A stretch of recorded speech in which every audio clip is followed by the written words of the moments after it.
Good morning, children.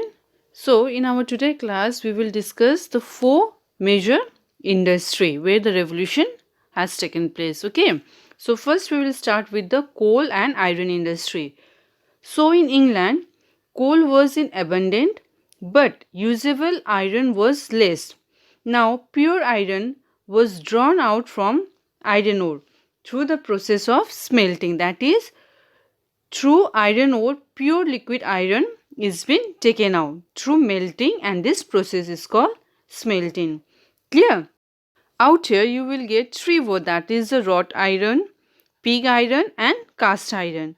So wrought iron, it is of 0.4% to 0.8% carbon is present out there, and in the pig iron more than 2% of carbon is there, and the cast iron is a mixture of two metal, that is of silica or some other substituent. Clear? And they are the alloy. Now in iron and coal industry, changes was brought by Dervish family and was known by iron master, and even they were also been known by Dervish of Shropshire, that is a city. Now in a family, three generation was there. Who were they? They were the grandfather, father and son. Now they were known as Abraham Dervish, as three of their name was Abraham Dervish first, Abraham Dervish second and Abraham Dervish third. They brought a revolution change in the metallurgic industry. Now the invention began in 1709 by Abraham Dervish with blast furnace that would use coke. Clear? Which could generate high temperature, as coke was derived from coal and by removing the sulfur and impurities. Now this invention means that the furnace is no longer dependent on the charcoal. As earlier for the furnace it was dependent on charcoal, after the invention of the blast furnace coke was being used. Clear? In 1779, the third Dervish, he built first iron bridge in the world in Colebrook, Dale. Clear? So out here, Henry Cott was also there, who has designed the puddling furnace and the rolling mill. What was the purpose of this? The purpose was to introduce or to give particular shape and size to iron and then to bar. Clear? Clear? Now next we will move on to the cotton spinning and weaving. Clear? So earlier the spinner who is weaving a cloth, he needs sufficient yarn, that is 10 spinner were required to supply sufficient yarn to keep a single weaver busy. Now the British had always woven cloth out of wool and flax. From the 17th century, the country had been importing bales of cotton clothes from India at great cost. As British had colonized India, so they import cotton from India at cheap rate and finish good to other countries. But a series of technology, that is a series of technological invention, successfully closed the gap between the speed in spinning raw cotton into yarn or thread and of weaving the yarn into fabric. Now to make it even more effective, that is to make it more efficient production, gradually it has shifted from the homes of the spinner and weaver to factories. Clear? Now let's see what changes has taken place. So what invention was being done? So first of all, the flying surtle loom. It was been designed by John Kay in 1733, made it possible to weave border fabric in less time. Secondly, the spinning jenny was a machine that was made by James Hargreaves in 1765, on which a single person could spin several thread of yarn simultaneously, that means one after other. Third one, the water frame, which was invented by Richard Arkwright in 1769. It produced a much stronger thread than before, and this also made it possible to weave pure cotton fabric rather than fabric that combined linen and cotton yarn.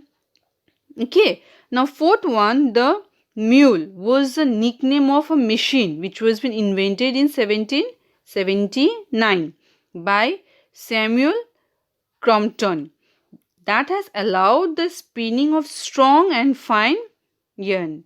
Now the invention of the power loom was been done by Edmond Cartwright in 1787. So this was easy to work as it stopped automatically, because this machine used to stop automatically and the time a thread broke in the midway while walking. Clear?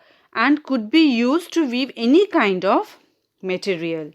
Clear? So children, you must have to remember the date and by whom the particular machine was been invented. Clear? Now we will move on to the next industry, that is steam power. Now steam power generate tremendous power which had helped large scale industry. Earlier, hydraulic power was the prime source of energy. Now hydraulic power is being generated through the flow of water. So it was not possible in every area, as it has been limited to certain area, as it depend on the season, that is it might be drought or flood, and to the speed of the flow of water.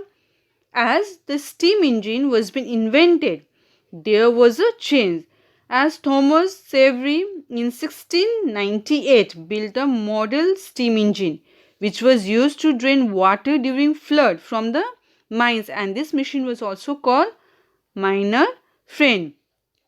But this invention had got drawback. What was that?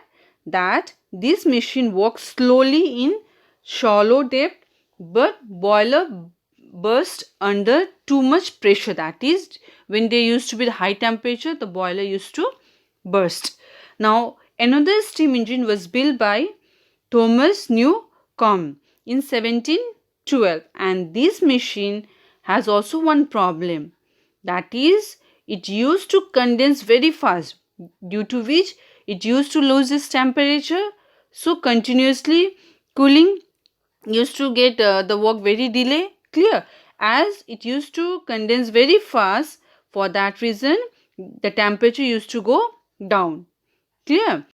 Next, James Watt in 1769 with the help of Matthew Boulton made steam engine which had replaced the hydraulic power from factories, as it was capable of providing energy to powerful machine in the factories. Clear? Now James Watt with the help of Matthew Boulton, who was a rich businessman and he had invested money and he was having Soho Foundry, his factory. So with the help of Matthew, he developed many steam engine.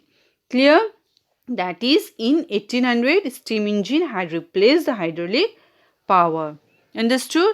Now next we will move on to the canals and railway. Okay. Canals were initially built to transport coal to city. Why? Because the bulk and weight of the coal made the transport through road much slower and more expensive as compared to the canal. The demand of coal as industrial energy and for heating and lighting homes in the city grew constantly. So, as you all know that transport through waterway is more cheaper than land transport, right? Now, the making of the first English canal, that was Wolseley Canal. It was been made by James Brindley. Clear? And this Wolseley Canal is near Manchester, and the purpose of making this canal was to transport coal from one place to another. So, as you all know that the chapter is based on the revolution. So, one invention done, after that many more has been done. For example, 100 bank was there, then comes 300, then the 600 bank was there. Now, one machine was invented, after that one after other was invented. Right. So as from 1760 to 1790, 25 new canal building project began, and this period is known as the Canal Mania. Okay, and from 1788 to 1796 there were another 46 new projects, and over the next 60 years there were more than 4 miles of canal was been built. Clear? Now next we will discuss about our railway. So which was the best invention, as through railway to transport good became easier, as well as the movement of people from one place to other was also made easier. So railway became the easiest, cheapest and the fastest means of transport to carry passenger and goods. So the first railway line that connect the city of Stockton and Darlington in 1825 was been made with a distance of 9 miles, and that was been completed in 2 hours. Clear? That is the first railway line which has been invented that had covered a distance of 9 miles within 2 hours at a speed of 24 kilo per hour. Clear? Now, after that, the next railway line has been connected to Liverpool and Manchester in 1830. Within 20 years, speed of 30 to 50 miles an hour were usually done. Clear? So this was a revolution which has taken place earlier. For 9 miles, 2 hours. After that, 30 to 50 miles within an hour, the distance was been covered. Clear? So this all the revolution has taken place. Okay. So children, in our next class, we will discuss about the changes in lives. That means with the help of this revolution, what changes occur, we will discuss in our next class. Okay. So till then, go through it. Thank you.